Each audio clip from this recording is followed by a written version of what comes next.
has been answered in Urdu language. It's about the CAS. What is CAS, and what are the responsibilities of the sponsor who are sponsoring the students from overseas, especially from non-EEA countries? What are their responsibilities? What are their duties in regards to providing qualification and education to the students, overseas students? Okay, CAS stands for Confirmation of Acceptance for Studies. Okay. And their responsibilities basically it's a normal confirmation letter.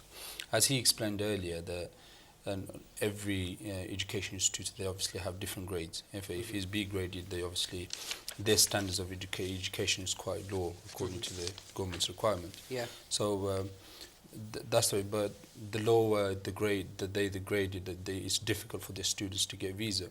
So the higher the grade is easy for a student to get the visa. But if it's grade B, obviously they need to do more work. If it's grade A, obviously, if it's highly trusted, that means it's like A star. So their responsibilities, they have to comply with the government requirements, which are obviously different standards and different government authorities that need to comply the code of conduct.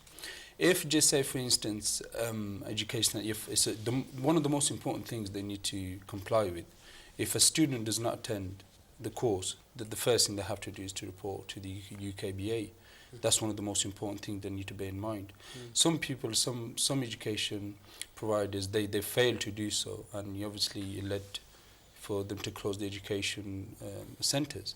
And that's exactly, so that's one of the most important. The other rules of code of conduct, as I said, I'm not a really expert in that side of education, but as I said, they have to comply with the government's rule and regulations. Yeah, I mean, the more I can see here, what they say, sponsors' duties are maintain any appropriate accreditation, keep copies of all students' identity documents, keep up-to-date contact details for students, and tell us if any student has any unauthorized absence, fails to enroll on their course or stops their studies. From UKBA perspective, that is one of the most important issues. Obviously, ID is not a major issue, but it's one of the requirements.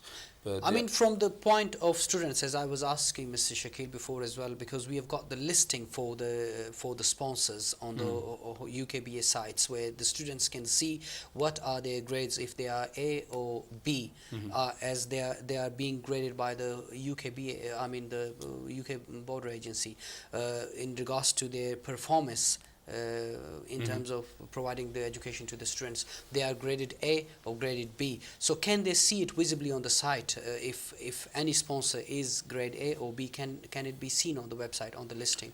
Yeah, it's very easy to know whether they're A or B graded, and at the same time, the education provider who actually marketing themselves or actually sponsoring students, they're under the regulation that they have to explain to us and they learn is grade B, because obviously the student will need to know beforehand. So therefore, it is very easy to because if an education provider is B graded, and eventually if they perform more worse than before, they might be disqualified, as it happens. Most of the students, they get their they get the entry clearance, they come to the country, and when they reach here, they only then know that the college is off the listing, and then they are in trouble, because it's very hard to move to another course or to enroll with another educational body, and they are most of the times in trouble. So how can they avoid this sort of situation? I think this is one of the major issues faced by many students in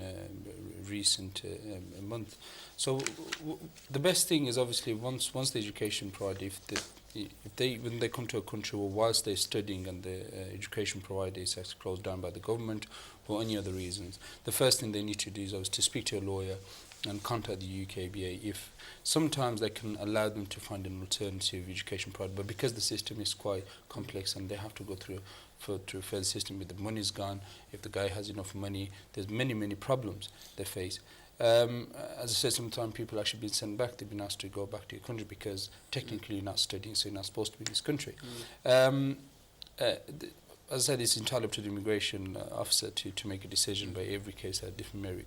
So you will obviously affect them. But the best thing is, that's why it's always advisable for not to just go for grade B. It's either to choose grade A or highly trusted. That's why the main reason they're appointing highly trusted licenses. Thank you very much. Shakeel साहब, आप अगर ये बताना पसंद करेंगे, students के हवाले से हम ये चीज़ देखने में